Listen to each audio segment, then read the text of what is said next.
Jumpa kembali di MTT Journey Inspiration of Life. Pagi ini saya mau sharingkan teman-teman dengan temanya, jangan tunda untuk menuruti keinginan Tuhan. Hendaklah dosa jangan berkuasa lagi di dalam tubuh kita yang fana ini. Dari landasan kitab Roma pasal 6 ayat 1 sampai 14 dan kitab Roma pasal 6 ayat 15 sampai 23 teman-teman. Nah ini maksudnya teman-teman, kita kadang-kadang sering sekali menunda-nunda teman, menunda-nunda untuk menuruti keinginan Tuhan gitu. Padahal kalau kita tidak buru-buru untuk menuruti keinginan Tuhan, yang dikhawatirkan itu kapan kematian kita datang, itu kita tidak tahu teman-teman. Jadi biasanya orang-orang yang tidak memikirkan buru-buru gitu untuk bisa menuruti keinginan Tuhan, kadang-kadang menunda-nunda teman, menunda-nunda sampai ada sebagiannya malah keburu meninggal dunia teman-teman. Jadi tidak bisa maksimal seperti yang dialami oleh Budi Halim 1-2 minggu yang lalu gitu. Nah, untung Budi Halim itu sudah dari sejak 5 tahun yang lalu itu sudah sering sekali sharing dengan saya, sharing dengan teman-teman di kantor itu masalah akan Tuhan gitu, akan firman Tuhan, akan pribadi Tuhan. Bahkan Budi Halim itu sudah sempat berbuat teman-teman, melakukan apa yang Tuhan perintah peraturkan, meskipun yang mungkin masih sifatnya masih cetek sekali gitu, masih belum dalam dan masih sifatnya ikut-ikutan teman-teman. Tapi minimal kalau saya pelajari Budi Halim sudah ada rasa mau teman, mau untuk benar-benar yang mencari Tuhan, mau benar-benar mengenal Tuhan, meskipun untuk berubah gitu, berubah dari manusia lamanya Budi Halim dengan cara manusia barunya yang Budi Halim inginkan, itu belum terjadi maksimal teman-teman. Karena kembali lagi pengenalan akan firman Tuhan itu ya jangan-jangan Budi Halim sudah baca katam 1 kali, 2 kali, 3 kali. Dan pengalaman saya teman-teman, apabila kita katam itu cuma 1, 2, 3 kali, ini kadang-kadang untuk pengenalan lebih dalam mengenal firman Tuhan, lebih dalam mengenal Tuhan itu secara pribadi belum terjadi teman-teman. Ini pengalaman dari saya pribadi. Waktu saya baca belasan kali itu baru teman, baru lebih mengenal itu bahwa yang namanya pribadi Tuhan Allah itu siapa, yang namanya Nabi Isa itu siapa, firman Tuhan Allah itu siapa gitu. Baru mengenal begitu teman-teman. Nah, pengenalan ini yang malah menyebabkan bagaimana kita jadi mengenal untuk lebih mampu mengerti firman Tuhan, harus menghidupkan roh Tuhan di dalam kita teman-teman. Di mana roh Tuhan itu memang sudah Tuhan berikan kepada kita dari awal, dari asalnya gitu, yang ada di dalam roh kita. Jadi kembali lagi kalau kita belum lebih dalam mengenal bahwa manusia itu terdiri dari tubuh, jiwa, roh, ya susah teman-teman untuk bisa menghidupkan roh Tuhan di dalam kita, itu sulit. Karena kita di dalam internal kita, di dalam pribadi kita, individu kita belum bisa nerima teman-teman bahwa itu ada roh Tuhan di dalam kita, itu susah untuk mengenal, mengerti dan percaya bahwa ada roh Tuhan di dalam kita, itu rasanya belum nyambung gitu. Karena kembali lagi basicnya untuk menganggap bahwa manusia itu terdiri dari tubuh, jiwa, roh ini yang tidak mudah diterima oleh orang awam, oleh orang umum. Nah, saya pikir Budi Halim juga mengalami seperti itu teman-teman. Jadi meskipun Budi Halim itu sudah mulai mau mencari Tuhan pribadi, mau mencari firman Tuhan dengan coba membaca beberapa kali katam gitu, maksudnya selesai membaca satu periode dari, kalau di Nasrani itu dari kitab Perjanjian Lama ke Perjanjian Baru, dari kitab Kejadian teman-teman berakhir ke Perjanjian Lamanya di Ayub, dimulai lagi dengan kitab Matius di Perjanjian Baru, dan berakhir ke dalam kitab Wahyu gitu yang di dalam Perjanjian Baru. Nah, Budi Halim ini sudah membaca, saya duga sekitar 1, 2, 3 kali teman-teman. Karena memang sudah lebih mengenal gitu. Jadi waktu sharing itu kadang-kadang ada ucapan-ucapan firman yang memang Budi Halim sudah mengenal gitu. Nah, cuman kembali lagi teman, untuk bisa mengerti ini butuh waktu teman, untuk waktu dan butuh baca firman Tuhan lebih gitu dari 1, 2, 3 kali, tidak cuma cukup. Bahkan harus disertai juga dengan apa? Jadi mendengar khotbah, atau mungkin membaca buku rohani, atau mungkin juga sharing-sharing rohani gitu. Ya harus disertai seperti itu teman-teman. Sehingga kedalaman pengenalan firman Tuhan itu akan berkembang menjadi pengertian, teman. Mampu mengerti akan firman Tuhan. Dan waktu mampu mengerti firman Tuhan, kita jadi tahu bahwa tanpa menghidupkan roh Tuhan di dalam kita, untuk mampu mengerti firman Tuhan itu nggak mudah, teman. Jadi memang harus menghidupkan roh Tuhan di dalam kita, yang memang Tuhan sudah sediakan di dalam roh kita gitu. Nah ini kedalaman pengenalan firman itu akan membawa kita ke pengertian seperti ini, teman-teman. Mampu mengerti seperti ini. Bahkan kemampuan mengerti ini ya harus disertai dengan kekuatan kuasa dari roh Tuhan, teman-teman. Tanpa ada roh Tuhan, kita sulit sekali untuk bisa mampu mengerti, apalagi melakukan firman Tuhan, teman. Tanpa roh Tuhan makin sulit lagi gitu. Jadi memang kaitannya, teman, satu paket itu ya kita harus diawali kalau dari sisi kita sebagai manusia. Kita harus mau dulu, teman. Harus mau benar-benar mengenal, mengerti, dan melakukan firman Tuhan. Itu baru maunya dulu. Karena urusan mau ini Tuhan nggak bisa intervensi. Karena mau itu adalah hak pribadinya manusia, free will-nya, kehendak bebasnya manusia gitu. Jadi Tuhan nggak bisa intervensi dalam hal kemauan. Tapi setelah kita lewati, kita mau gitu, kita mau untuk mencari Tuhan, kita mau mencari firman Tuhan, kita mau mengenal pribadi Tuhan, kita mau mengenal firman Tuhan. Nah baru Tuhan akan gandeng kita masuk ke dalam pengertian. Nah ini untuk mampu mengerti, lebih mampu mengerti ini, Tuhan sediakan roh Tuhan yang dihidupkan di dalam kita gitu. Yang tadinya mungkin belum hidup, maksudnya mati gitu, kita diam karena kitanya yang belum mengenal dan belum mengerti bahwa di dalam manusia itu ada tubuh jiwa roh. Tapi setelah kita mengenal dan mengerti bahwa ada tubuh jiwa roh, nah kita baru bisa menghidupkan roh Tuhan di dalam jiwa kita, dalam roh kita. Nah waktu roh Tuhan hidup dalam roh kita, ya otomatis ya pengertian akan firman Tuhannya naik, dan keberanian melakukan firman-Nya naik, teman. Jadi kembali yang tadi saya katakan, harus ada satu paket, harus ada firman Tuhan, dan harus ada roh Tuhan, teman. Baru bisa kita beriman untuk berani itu atau mampu melakukan firman Tuhan. Yang namanya iman itu kan melakukan firman Tuhan, teman. Kalau cuma sekedar mengenal dan mengerti firman Tuhan aja, jangan-jangan belum kategorinya beriman gitu. Yang beriman itu adalah percaya dan berani melakukan firman Tuhan. Nah ini basicnya percaya ini. Kalau tanpa iman, tanpa dasar pengenalan pengertian akan firman Tuhan dan Tuhan secara pribadi, tanpa ada kemampuan mengerti firman Tuhan dan mampu mengerti firman Tuhan mampu mengerti firman Tuhan secara pribadi, ini sulit, teman, untuk bisa masuk ke dalam status beriman ini gitu. Jadi beriman ini yang butuh pengenalan pengertian akan firman Tuhan dan butuh roh Tuhan untuk bisa mampu mengerti dan mampu melakukan firman Tuhan, baru kita bisa beriman, teman. Nah ini yang teman-teman mesti sadari, bahwa ya kalau kita bicara kita ingin apa yang Tuhan masuk ke dalam apa yang Tuhan rancang dan genaki bagi kita manusia, ya nggak jauh-jauh harus menuruti keinginan Tuhan, teman. Menuruti keinginan Tuhan adalah bagaimana caranya kita istilahnya melakukan firman Tuhan. Nah untuk bisa mampu melakukan firman Tuhan, ya hendaklah dosa jangan berkuasa lagi di dalam tubuh kita yang fana ini. Nah dosa di sini maksudnya, teman-teman, dosa adalah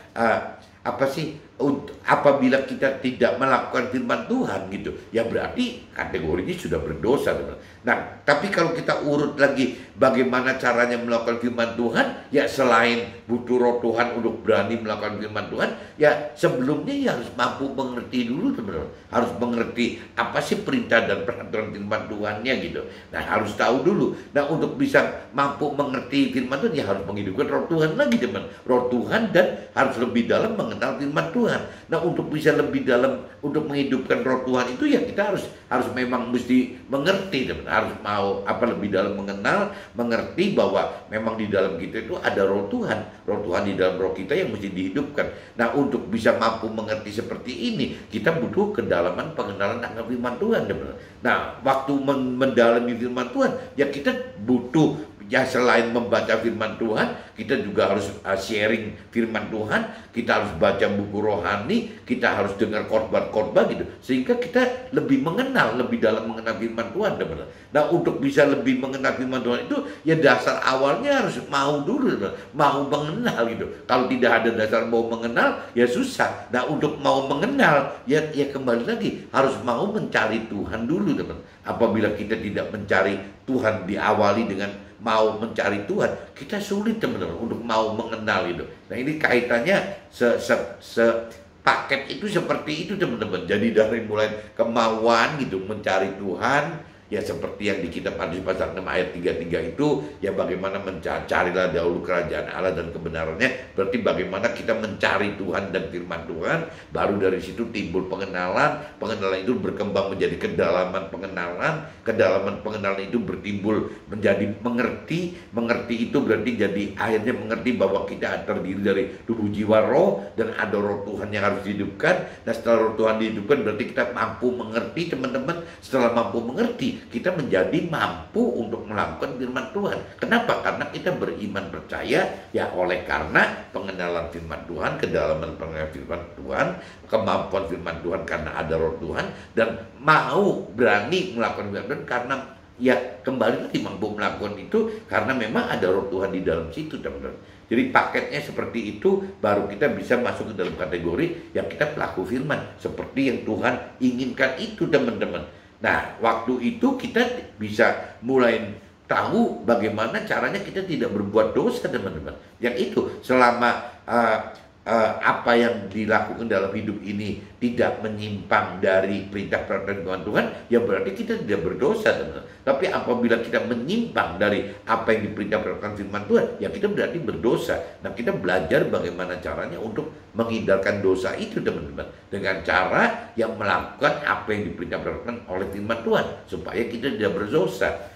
Jadi dasarnya itu. Nah, ini sebelum masuk ke draft, teman-teman, saya coba baca di kitab Roma pasal 6 ayat 1-14, dan saya juga baca lanjut ke kitab Roma pasal 6 ayat 15-23, teman-teman.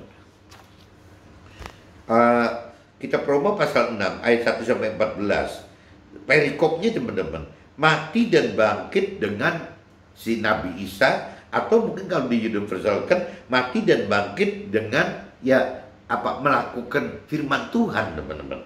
Nah, jika demikian, apakah yang hendak kita katakan? Bolehkah kita bertekun dalam dosa supaya semakin bertambah kasih karunia itu? Nah, ini kalau kita tangkap sepintas, teman-teman, di ayat 1 ini dinyatakan bahwa apabila kita bertekun, maksudnya kita berbuat dosa, ya otomatis yang namanya kasih karunia Tuhan itu bertambah-tambah gitu. Nah, ini pola pikir ini kan nggak boleh, teman. Takutnya kalau kita tetap berbuat dosa, ya jadi akhirnya seperti mencobai Tuhan Allah, teman-teman. Kan ini kacau. Tapi kalau memang kita sudah tidak sadar berbuat dosa, ya Tuhan akan tebus dengan kasih karunia dari Tuhan gitu. Sekali-kali tidak. Bukankah kita telah mati bagi dosa? Bagaimanakah kita masih dapat hidup di dalamnya? Jadi kalau kita bicara, kalau secara Nasrani simbolisnya kan, formalitasnya kan dibaptis, ikut dengan Tuhan itu, terima Tuhan itu kan dengan dibaptis. Nah, dibaptis itu adalah waktu kita ditenggelamkan adalah simbol kematian, waktu kita keluar dari air ya berarti simbol kebangkitan, teman, dihidupkan gitu. Jadi sekali-kali tidak, bukankah kita telah mati bagi dosa karena sudah dibaptis itu, bagaimanakah kita masih dapat hidup di dalamnya?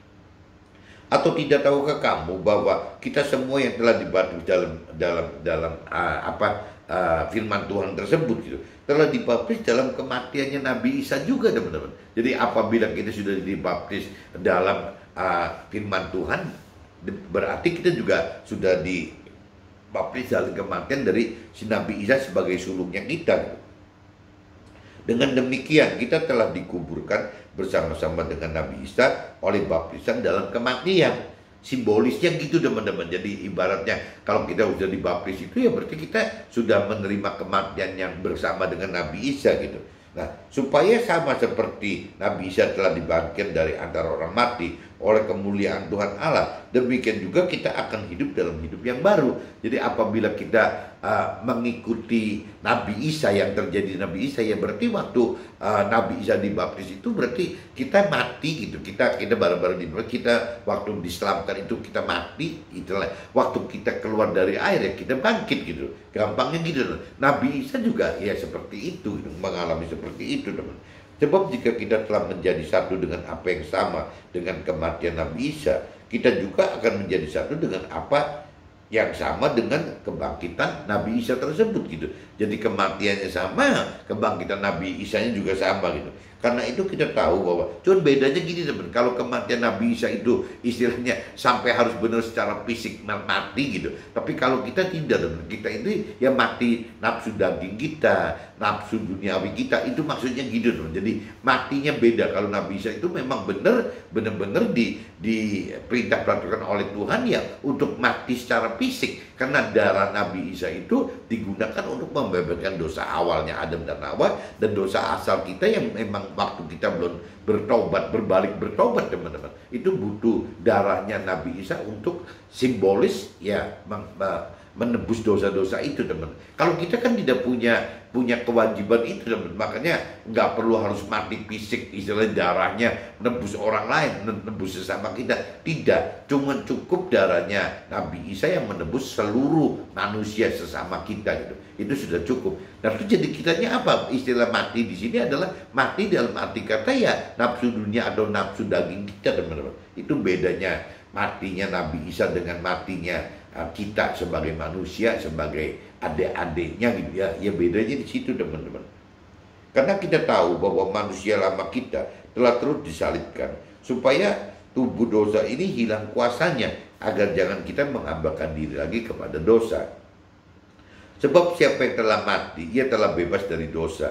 Jadi jika kita telah mati dengan Nabi Isa, kita percaya bahwa kita akan hidup juga dengan Nabi Isa. Karena kita tahu bahwa Nabi Isa itu sesudah ia bangkit dari antara orang mati, tidak mati lagi, ya maut tidak berkuasa lagi atas dia gitu. Nah setelah kematiannya Nabi Isa bangkit, ya tidak ada kematian atau tidak ada maut yang bisa mempengaruhi Nabi Isa lagi. Kita juga sama teman-teman.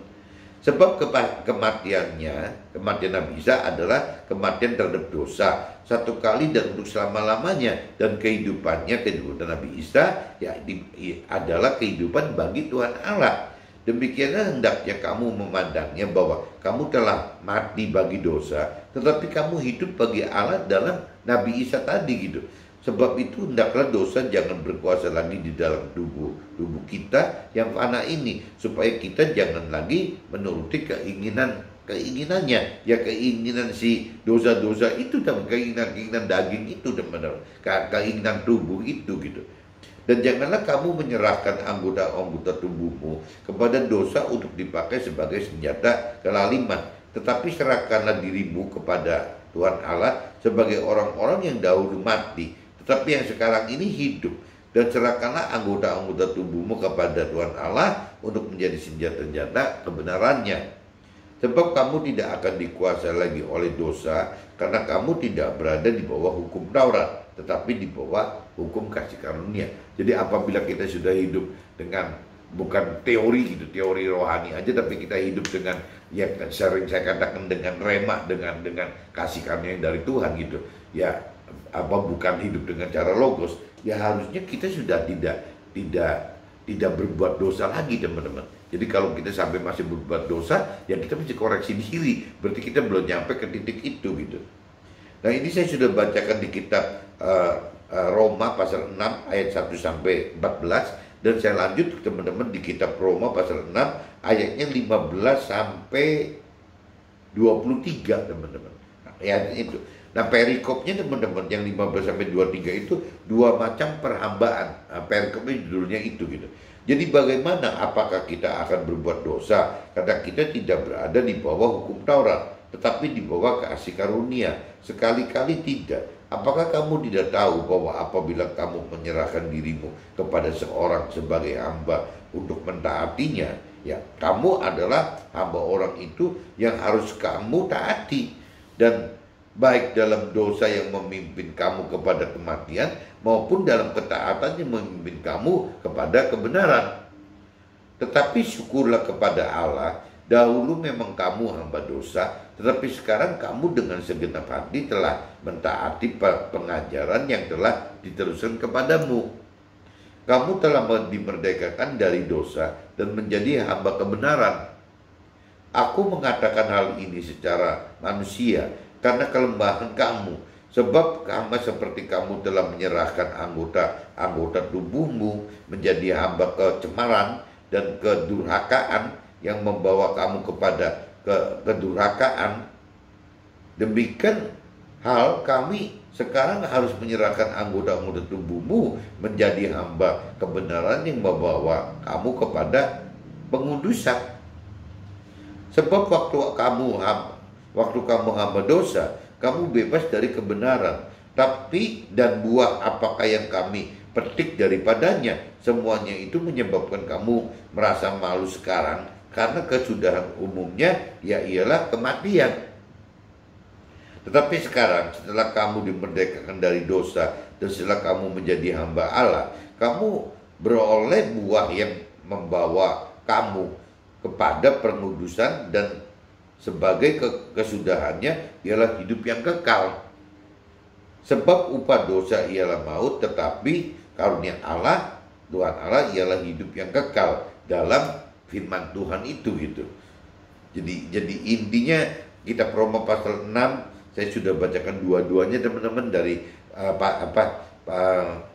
ayat 1 sampai 14 dan ayat 15 sampai 23 teman-teman. Ini sudah saya bacakan semua. Nah, saya coba masuk ke dalam draft aja teman-teman. Roma pasal 6 ayat 1 sampai 4. Atau tidak tahukah kamu bahwa kita semua yang telah dibaptis dalam firman Tuhan telah dibaptis dalam kematian Nabi Isa? Dengan demikian ia telah dikuburkan bersama-sama dengan Nabi Isa yang sulung bagi kita, maka kita akan hidup dalam hidup yang baru gitu. Jadi apabila kita kita dibaptis gitu teman ya, makna baptisnya seperti itu teman-teman. Jadi manusia lama kita itu sudah mati waktu diselam, dan kita jadi manusia baru waktu dibangkitkan keluar dari air teman-teman. Gampangnya gitu. Nah, waktu kita baptis itu selalu teman-teman, kalau secara Nasrani itu ya waktu baptis itu ya memang kita mengikuti Nabi Isa yang disebut sulungnya kita itu gitu. Jadi ya kita ikutin itu, cara prosesi pembaptisannya pun sama gitu. Jadi diselam atau dipercik air, waktu kita dipercik atau diselam dalam air berarti itu menandakan kita adalah mati. Ya, sedangkan istilahnya waktu keluar dari air ya diistilahkan ya kita bangkit gitu, bangkit kembali dengan cara-caranya Tuhan. Mestinya sudah tidak mengenal dosa lagi teman-teman. Roma pasal 6 ayat 5 sampai 11. Sebab kematian Nabi Isa adalah kematian terhadap dosa satu kali dan untuk selamanya, dan kehidupan yang baru adalah kehidupan bagi Tuhan. Ya, demikian hendaknya kita memandangnya, bahwa kita telah mati bagi dosa, tapi kita hidup bagi Tuhan gitu. Jadi kita mesti berjuang seperti ini, dan bagaimana kita mematikan dosa kita dan bagaimana kita menghidupkan ya apa yang Tuhan perintah peraturan itu teman-teman, supaya kita bisa hidup bagi Tuhan gitu. Roma pasal 16 ayat 12 sampai 14. Sebab itu hendaklah dosa jangan berkuasa lagi di dalam tubuh kita yang fana, supaya kita tidak menuruti keinginan daging yang berupa nafsu-nafsu duniawi gitu. Tetapi serahkanlah diri kita kepada Tuhan sebagai orang yang dahulu mati, sekarang hidup, dan serahkan tubuh kita jadi senjata kebenarannya Tuhan gitu. Jadi ya ujung-ujungnya gitu teman, bagaimana kita ya menjadi alat Tuhan, menjadi senjatanya Tuhan gitu. Roma pasal 6 ayat 15 sampai 19. Tetapi syukurlah kepada Tuhan, dahulu kita hamba dosa, tapi kita sekarang dengan segenap hati telah mentaati firman Tuhan. Kita telah merdeka dan dosa ini dan dari dosa, kita telah merdeka dari dosa dan menjadi hamba kebenarannya gitu. Roma pasal 6 ayat 20 sampai 23 teman-teman. Tetapi sekarang setelah kita dimerdekakan dari dosa dan setelah kita menjadi hamba Tuhan, kita beroleh buah yang membawa kita kepada pengudusan dan sebagai kesudahannya inilah hidup yang kekal gitu. Nah ini kalau kita camkan di Roma pasal 6 ayat 20 sampai 23 begitu teman-teman. Tetapi sekarang setelah kita dimerdekakan dari dosa dan setelah kita menjadi hamba Tuhan, kita beroleh uang yang membawa kita kepada pengudusan dan sebagai kesudahannya inilah hidup yang kekal. Jangan tunda untuk menuruti keinginan Tuhan. Hendaklah dosa jangan berkuasa lagi di dalam tubuh kita yang fana ini. Oleh karena hidup yang lama kita telah mati bersama Nabi Isa saat terima baptis dan sekarang bangkit dan hidup yang baru bersama dengan Nabi Isa dengan melakukan firman Tuhan dan hidupkan roh Tuhan. Jadi intinya itu yang hari ini pagi ini kita coba sharingkan teman-teman. Ya jangan nunda loh teman-teman. Apabila kita istilahnya mengasihi Tuhan, percaya kepada Tuhan, taat kepada Tuhan, itu manusia itu biasanya suka menunda-nunda teman. Padahal kalau sampai menunda-nunda, kita tidak tahu loh, tidak tahu kapan kita akan meninggal dunia. Banyak teman-teman kesaksian dari mentor rohani atau rohaniawan yang zamannya COVID ini terkena COVID teman-teman. Nah COVID itu kan cepat sekali teman-teman. Kalau tidak bisa ditangani, tidak bisa diselamatkan, hanya dalam 2 minggu aja bisa meninggal dunia kok teman. Cepat sekali gitu. Nah cuman meskipun sekarang jadi yang kalau cerita beberapa bulan yang lalu kita masih menghadapi COVID-19 itu ya dari varian Delta yang dari India. Itu kan waktu itu Indonesia pun gitu terkena dampak yang meninggal banyak sekali teman-teman karena pengalamannya belum ada gitu. Nah sekarang Delta sudah seperti lewat, keluar yang varian barunya Omicron. Nah Omicron itu katanya tidak seberat yang Delta gitu, varian Delta. Tapi kembali lagi ya ini kenanya itu ya bisa lebih kemungkinan persentase hidupnya lebih besar daripada yang kalau kena COVID yang 19 yang Delta gitu. Tapi kan tetap teman-teman, kalau kita tidak jaga, ya ada gitu unsur kematian ada gitu. Gara-gara si COVID-19 yang varian Omicron ini gitu. Meskipun tidak sebanyak dari yang Delta itu gitu, varian Delta itu. Nah pemerintah juga sudah lebih berpengalaman teman-teman. Bagaimana caranya mengatasi Omicron gitu, COVID-19 yang dari varian Omicron ini, ya karena dari pengalaman waktu mengatasi Delta itu teman-teman. Dari dunia, dari Indonesia dikatakan tidak baik dalam menangani COVID-19. Sampai ujung-ujungnya ya Indonesia dipuji sebagai salah satu negara yang mampu mengatasi COVID-19 yang versinya Delta itu teman-teman. Nah Indonesia pemerintah sedang berjuang mati-matian bagaimana caranya varian Omicron ini kalaupun misalnya jumlahnya banyak dan cepat terjadi gitu ya kembali lagi ya bagaimana caranya pemerintah ingin mengatasi supaya COVID-19 yang Omicron ini tetap bisa terantisipasi dengan baik gitu. Ya jangan sampai seperti yang pernah kecolongan gitu waktu zaman varian Delta itu waktu awal-awal kan kecolongan teman. Tapi begitu Indonesia khususnya Pak Presiden ini dengan TNI dan dengan Polri itu habis-habisan gitu fight dengan masyarakat ini gitu. Ya ini teratasi teman. COVID-19 yang itu teratasi, jadi malah dipuji oleh dunia lain gitu. Nah sekarang Indonesia menghadapi yang gejala variannya Omicron ini, yang mudah-mudahan pemerintah juga bisa mengatasi ini teman-teman dengan baik teman-teman. Nah banyak yang katakan Omicron ini tidak dampaknya tidak sesadis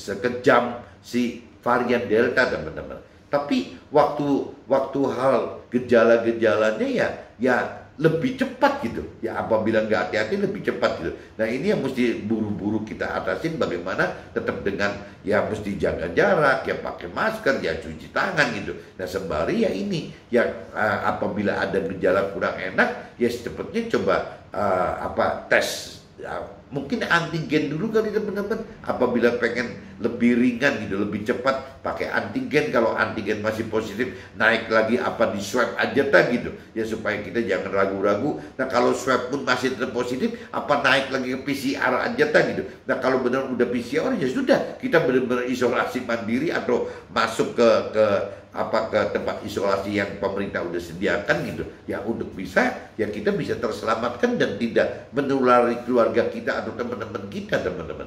Nah ini kan yang harus dilakukan seperti itu. Jangan sampai yang dikhawatirkan secara rohani itu, jangan sampai nanti kita siapa tahu gitu mengalami mati mendadak gitu, kematian mendadak, meninggal dunia mendadak itu, akhirnya kita belum benar-benar belum menuruti apa keinginan Tuhan gitu.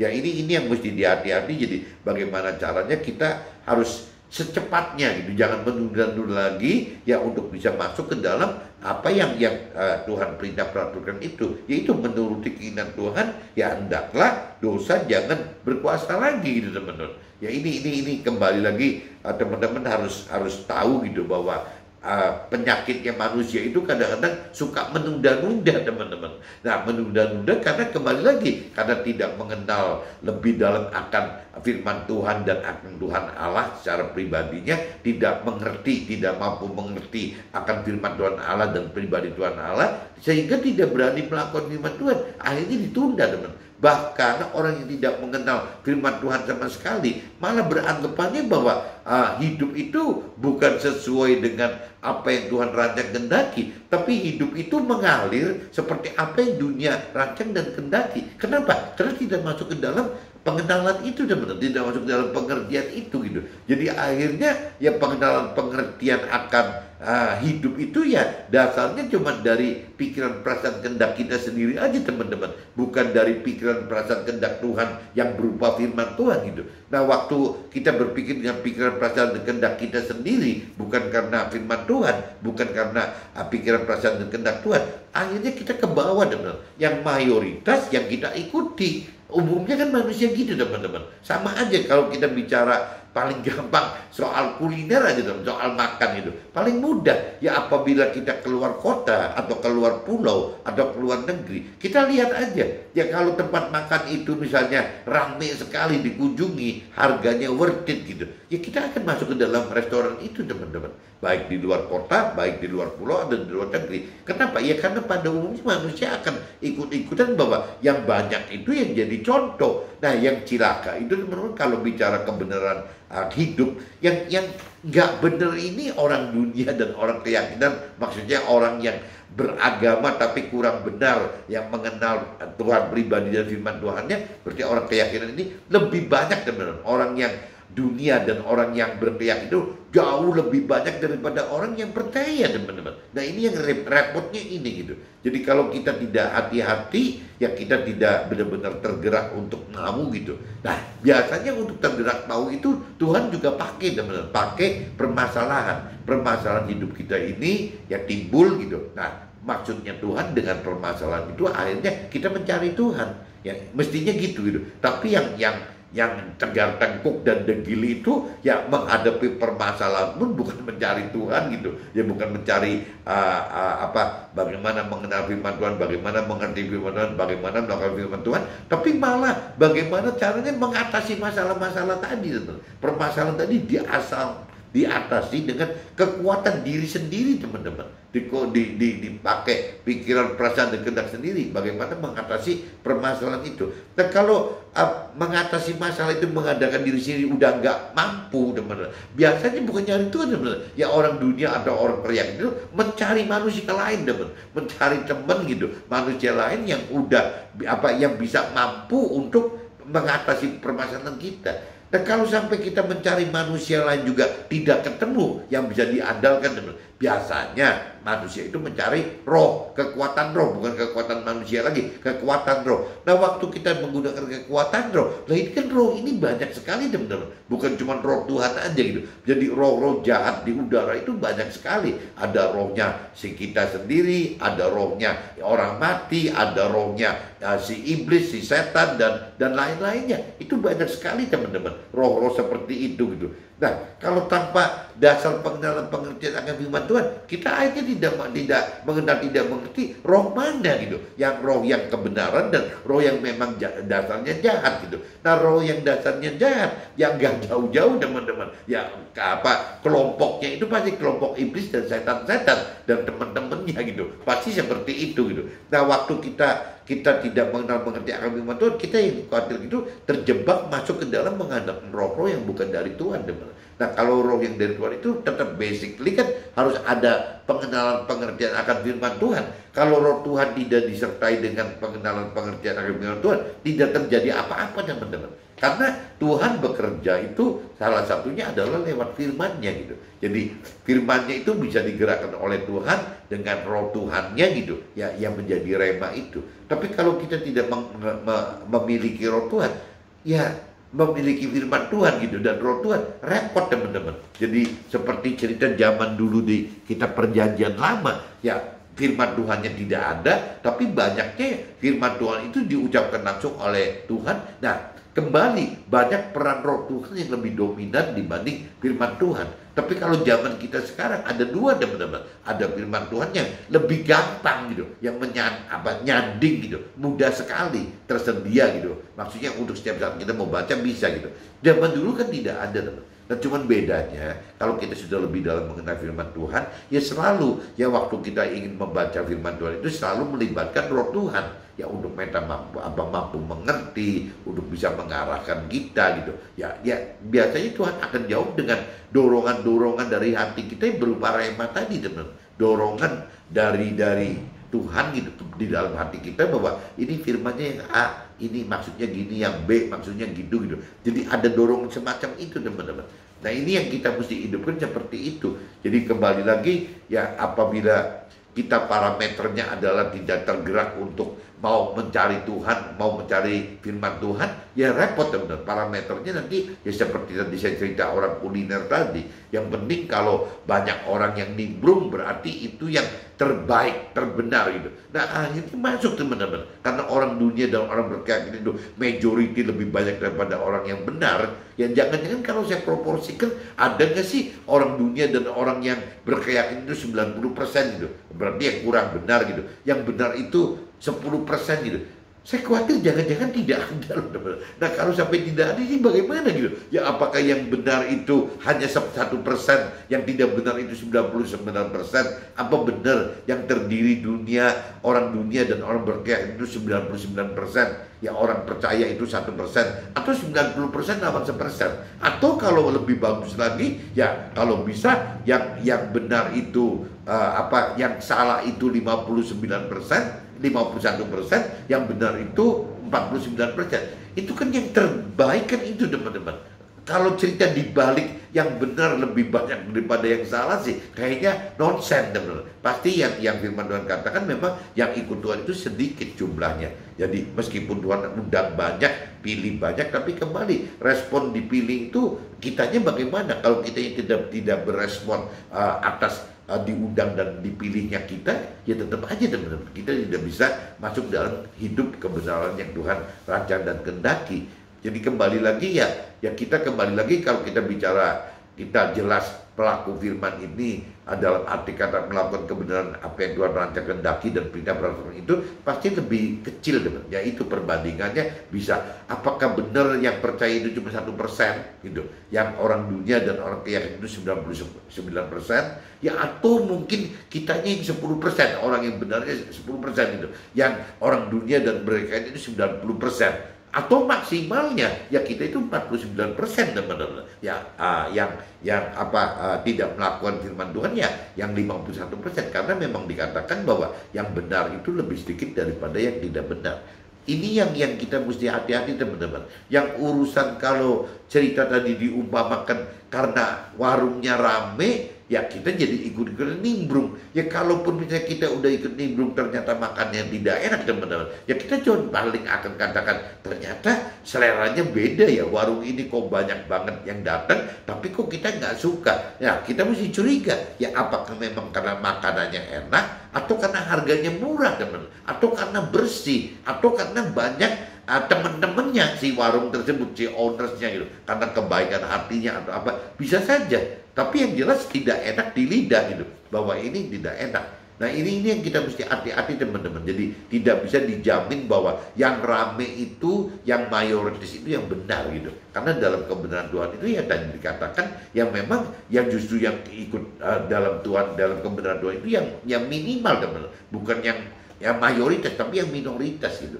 Nah yang tadi saya katakan biasanya pada umumnya yang mayoritas itu adalah orang dunia dan orang yang berkeyakinan. Dan dari antara dua ini teman-teman, orang berkeyakinan dan orang orang dunia, rasanya lebih banyak orang yang berkeyakinan teman-teman. Karena orang berkeyakinan itu secara tidak sadar bahwa dia itu merasa beragama, ya berasa bertuhan. Padahal bertuhan dengan pikiran perasaan kehendaknya sendiri, bukan dari pikiran perasaan kehendak Tuhan yang dalam firman tadi teman-teman. Jadi syarat-syarat untuk bisa benar di dalam Tuhan itu seperti Tuhan rancang kehendak itu adalah ya harus mengenal firman Tuhan teman-teman, harus mampu mengerti firman Tuhan dengan cara menghidupkan roh Tuhan, harus mampu berani melakukan firman Tuhan dengan cara menghidupkan roh Tuhan, sehingga akhirnya kita punya iman teman-teman. Jadi kalau bicara gamblangnya ya butuh firman Tuhan, butuh roh Tuhan, dan sehingga melahirkan iman. Nah iman ini teman-teman yang menuntun kita bisa masuk ke dalam rancangan kehendak Tuhan itu teman-teman. Jadi kalau kita kembali ke temanya pagi ini, saya katakan jangan tunda untuk menuai keinginan Tuhan, ya hendaklah dosa jangan berkuasa lagi di dalam tubuh kita yang panah ini. Jadi parameter kita itu ya sudah tidak bicara bagaimana dengan parameter mayoritas gitu kita ikut, kedua tidak dengan parameter hanya rancangan kehendak duniawi teman-teman. Karena rancangan kehendak duniawi itu selain orang dunia, selain orang keyakinan, iblis pun sama teman-teman, sama gitu. Jadi temanya sama, bagaimana caranya ya untuk bisa mentargetkan diri ya mendapatkan sukses duniawi, bagaimana mendapatkan kebahagiaan duniawi, yang bagaimana untuk bisa membuktikan ke sesama kita bahwa ya kita ini bisa memenuhi segala macam nafsu duniawi gitu, yaitu dengan cara akhirnya ya kita jadi sombong, kita jadi angkuh gitu. Nah itu yang namanya target duniawi itu seperti itu teman-teman. Target duniawi itu ya sama gitu, hampir sama dengan target orang dunia, sama dengan targetnya orang berkeyakinan, dan sama juga dengan targetnya iblis teman-teman. Sama aja gitu tuh. Jadi akan ke situ. Nah beda sekali dengan targetnya yang dari rohani, target yang Tuhan rancang kehendaki gitu. Nah ini beda tuh. Kalau targetnya orang yang rohani, yang Tuhan inginkan atau firman inginkan, kehendaki, rancangkan dan kehendaki, itu ya bagaimana kita bisa mencapai keselamatan akhirat dalam hidup ini teman. Bagaimana kita mendapatkan damai sejahtera di dalam akhirat gitu, yang kekal, dan bagaimana kita bisa masuk ke dalam surga teman-teman. Itu targetnya rohani, targetnya Tuhan itu seperti itu teman-teman. Beda sekali dengan targetnya yang orang duniawi tadi gitu. Orang duniawi itu ya jelas-jelas kok udah deket-deket dengan targetnya apa yang setan rancang dan kehendaki. Kalau sampai misalnya manusia yang orang dunia atau berkeyakinan masuk dalam rancangan kehendak iblis gitu, ya pasti ujungnya ya akan hidup dalam kebinasan yang kekal teman-teman. Di dalam surganya pasti akan masuk neraka gitu. Tapi kalau kita mengikuti apa yang Tuhan rancang dan kehendaki bagi kita, ya kita akan masuk ke dalam alam akhirat di dalam surga yang kekal untuk bisa mendapatkan kedamaian juga ya jadi warga surganya Tuhan gitu. Nah, tinggal kalau kita mau lebih dalam lagi teman-teman, di dalam surga itu kalau firman Tuhan ceritakan, katakan, perintahkan, ada dua teman-teman. Ada yang cuma sebatas menjadi warga surga atau jadi rakyat jelata biasa saja dalam surga, atau menjadi keluarga Tuhan di dalam kerajaan surga teman-teman, atau menjadi timnya Tuhan di dalam surga, atau menduduki posisi tinggi di dalam kerajaan surga. Ini bedanya di situ teman-teman. Nah, itu untuk bisa masuk ke dalam menjadi kerajaan sorga itu, menjadi keluarga Tuhan di dalam kerajaan sorga itu, untuk bisa di posisi tinggi itu ya kembali lagi waktu kita hidup di dunia ini teman-teman, bisa nggak kita tidak cuma cukup sekedar melakukan firman Tuhan, tapi kita juga bagaimana caranya mengajarkan firman Tuhan teman-teman. Nah, mengajar firman Tuhan itu kembali dibagi dua lagi. Ada yang memang dunianya adalah dunia mentor rohani atau dunia rohaniawan yang mengajarkan teori-teori rohani atau teologi itu, tapi juga ada mengajarkan firman Tuhan itu yang teman-teman kita yang di marketplace atau di dunia sekuler. Ya contohnya seperti saya, ya saya dan teman-teman pengusaha ya adanya di marketplace dan dunia sekuler. Orang karir juga sama teman-teman, ya adanya di dunia sekuler, adanya di marketplace. Buruh pun sama, ada di marketplace, ada di dunia sekuler. Nah ini kita yang hidup di dunia sekuler, di marketplace ini, ya kita mengajarkan firman Tuhan itu bukan bentuk dalam teori-teori rohani atau teologi, tapi kita mengajarkan apa yang dengan cara bersaksi, teman-teman. Bersaksi apa yang kita alami dalam hidup kita, ya kita saksikan hidup kita bersama Tuhan di dalam firman Tuhan, ya kita saksikan kepada sesama kita. Itu kerja kita memberitakan kebenaran firman Tuhan itu ya begitu. Bagaimana menyaksikan bahwa Tuhan itu ada, kuasa Tuhan itu ada, bahwa kita hidup harus dengan apa yang Tuhan rancangkan. Jadi semua teman-teman akan terbawa ke dalam situ gitu.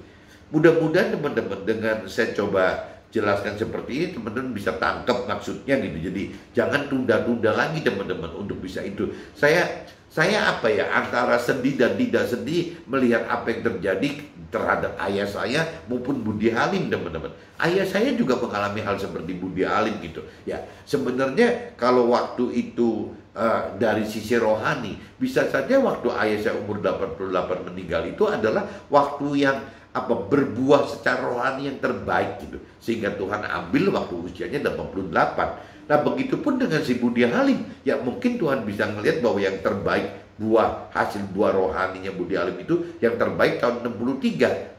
Akhirnya meninggal pada usia 63. Saya percaya itu bahwa meskipun waktu meninggal sempat juga teman-teman berpikir, kok Tuhan ambil ayah saya umur 88 sih, padahal ayah kan sudah mulai berbalik untuk bertobat gitu. Budi Halim juga sama teman-teman, sudah mulai berbalik dan bertobat gitu. Ya tapi kembali lagi pengertian Tuhan kepada saya gitu. Tuhan beritahu bahwa yang tahu persis bahwa kematangan, kehebatan, kebagusan, kebenaran yang buah rohani yang ayah saya terjadi atau Budi Halim terjadi, yang tahu persis cuma Tuhan Allah teman-teman. Saya tidak ngerti gitu. Jadi saya percaya bahwa Tuhan Allah ya sudah tahu bahwa ayah saya sudah berbalik, ingin bertobat untuk bisa terima Tuhan dan ikut masuk dalam rancangan kehendak Tuhan gitu. Begitupun juga untuk Budi Halim teman-teman. Ya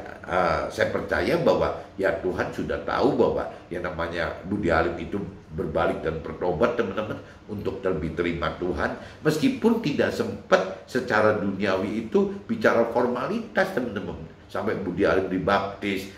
Kalau ayah saya sempat teman-teman, sempat mengalami formality dibaptis 3 bulan sebelumnya gitu. Tapi kalau Budi Halim kan tidak mengalami baptis teman-teman. Ya tapi kembali lagi buat dari sisi kacamata, dari sisi sudut pandang Tuhan, ya Tuhan tidak terlalu lihat itu, saya percaya itu gitu. Jadi yang Tuhan lihat itu adalah apakah ayah atau Budi Halim ini melakukan firman Tuhan enggak. Kalau ayah dan Budi Halim itu melakukan firman Tuhan, lepas sudah sempat dibaptis atau belum gitu, rasanya sama teman-teman. Karena Tuhan selalu peringatkan di firman-Nya bahwa bukan cuma orang yang ribut Tuhan aja yang bisa masuk ke dalam surga, bukan cuma orang yang ribut mengenal Tuhan Allah saja yang bisa masuk ke dalam surga, bukan yang cuma mengerti Tuhan Allah yang masuk surga, tapi Tuhan garis bawahi bahwa yang melakukan firman Tuhan, teman. Yang melakukan firman Tuhan itu adalah yang akan masuk ke dalam surga.